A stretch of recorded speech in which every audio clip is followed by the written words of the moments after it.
আসসালামু আলাইকুম। এটা হচ্ছে আমাদের কালো টমেটোর শেড। এই যে কালো টমেটো আমাদের।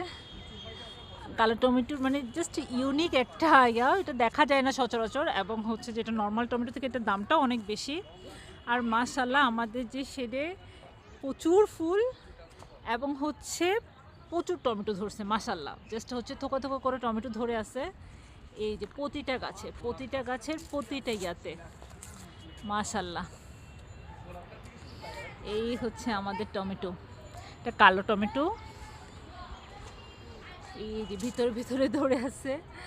এই যে এটা পুরোটা হচ্ছে আমাদের কালো টমেটোর শেড, এবং এই শেডটা করার আমরা যে আইডিয়াটা পাই সেটা হচ্ছে আমরা পাই হচ্ছে যে ইন্টারনেটে একটা ভিডিও দেখি, সেখানে দেখি যে তারা জাস্ট এভাবে শেড করে টমেটোটা করে এবং মানে ভিতর থেকে ফলটা নেয়। জিনিসটা খুবই ইউনিক লাগছে আমাদের জন্য, এটার জন্য আমরা করি এই কালো টমেটোর শেডটা। এই যে গাছগুলো বড় হচ্ছে, যখন গাছগুলো পুরোপুরি বড় হয়ে যাবে, পুরো শেডটা দখল করে ফেলবে, তখন আমরা নিচে থেকে ফলগুলো পারবো, আবার বাচ্চারা পারবে। এটাই হচ্ছে সুন্দর। এই যে টমেটো মাশাল্লাহ মাশাল্লাহ, ফলন বেশ ভালো।